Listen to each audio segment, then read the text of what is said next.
ce mana mu je mu karatu, don haka za mu je mu karatu.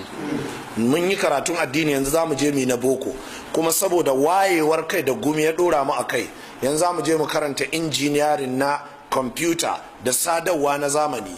Na faɗa na ce wannan zai buɗe mana ƙofa, za mu samu kuɗi, wannan zai buɗe mana ƙofa, kanmu zai waye, za mu tafi da duniyar zamaninmu, wannan zai buɗe mana ƙofa, za mu iya tunanin yadda za mu gina da'awarmu. Ka ganni da ka ganni Albani ɗin nan ni, to cikakken injiniya ne, first class material karkashin Microsoft.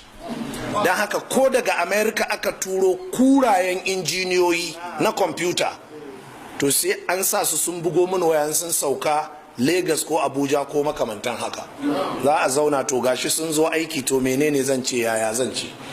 Shi yasa an kaje gaban gidana za ga kamfanin ne nake gina daga can gaba. Na taso daga Abuja na dawo nan. Duk wannan ko da'awar da Abubakar Gumi ya ta mana ne ta Qur'ani da hadisi, sai kanmu ya waye, muka zama mu ne 'yan boko, mu ne 'yan arabiya, muna da digiri, muna da digirgir, muna dingirewa, cikinmu akwai professors, mun iya kasuwanci. Duk inda ka jefa mu a duniya mu ba gidadawa ba ne. Duk wannan da'awar karatu, ku kiyaye, karatu ba hayaniya ba, ba zanga-zanga ba, ba buga kirji ba, ba rawar banjo ba.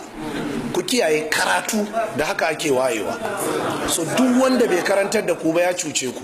Duk wanda ya zo zai kawo muku rudani, ku ce buɗe iziya, karanta mana iziya, karanta mana risala. Ba karatu, yi gaba. Ba ma son rudani, muna son mu rayu ne.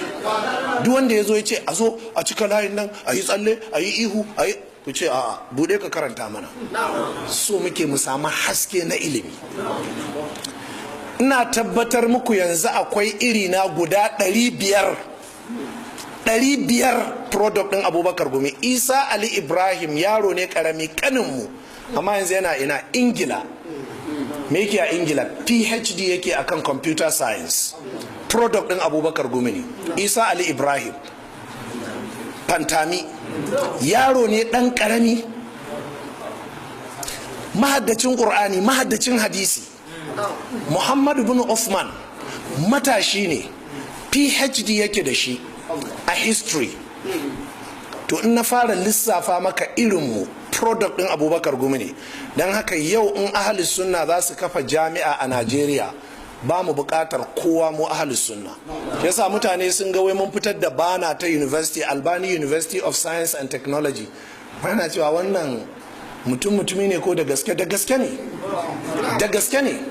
Muna da registration har da CAC, corporate affairs sun ba mu registration tun daga nursery, primary, secondary, university, da wannan sunan da ka gani. Ba da wasa ba ne, amma abin da ya sa ko ka tashi cikin waɗancan daskararrun ne. Saboda haka sai kake ganin kai wannan mutumin shi ɗaya yake yin haka, kai baka san albarkar da'awar sunna ba ne. Baka san albarkar da'awar sunna ba ne. Mu ma kenan da aka haife mu a zamanin bid'a da zamanin jumudi. Me kake tunanin waɗannan 'ya'yan da ake haifa kuma a yanzu, wanda an riga an kawar da irin wannan daskin dari ɗin tunanin? Saboda haka ina so in gaya muku gaskiya, wallahi ku tashi ku yi ilimi. Ilimin nan na addini da za a sa ana karantar da ku ko? Ai Abubakar Gumi ya taba zuwa mana lacca ne akan injiniyarin? A'a, Qur'ani yake karantarwa da hadisi, amma a cikin Qur'anin da hadisin yake mana allura, ku tashi ku yi karatu, ku tashi ku yi karatu, ku tashi ku yi karatu. In ka je sai ya ce zo nan kai na ga ya dace ka je ka karanta business admin, kai accounting za ka karanta. Yar gidan Abubakar Gumi, yashi mace babba, first class ta samu a nan Congo tun 1970, first class. Ta je ta zama chartered accountant. Ita ce a zamanin gwamnatin Bafarawa, ita ce ta rike accountant general na jihar. Jaridar This Day ba ta kaunar mu, ba ta kaunar musulunci, ba ta kaunar Abubakar Gumi, amma da suka je suka ɗauko tarihin wannan baiwar Allah, suka nuna ƙwarewarta da iyawarta, daga ƙarshe sai suka ce amma ba mamaki, she is the daughter of a prominent Islamic scholar in the name of Sheikh Abubakar Mahamudu Gumi. Ina fata an gane. Suka ce ba mamaki in ta yi wannan ilimin in ta yi wannan karatun yar gidan abubakar gumici, gidansu gidan karatu ne, amma ubanta ya karantar da accounting ne, ƙur'ani ya karantar da hadisi, amma kaga albarka karantar da me ƙur'ani da hadisi. Kuna jin wannan da kyau? So da haka kar ku sake, kar wani ya zo ya kawo maka waƙoƙi ina rawar banjo ka ce wallahi an yi ta isa, ta isa. A zo a karanta ƙur'ani da hadisi shine zai saitu.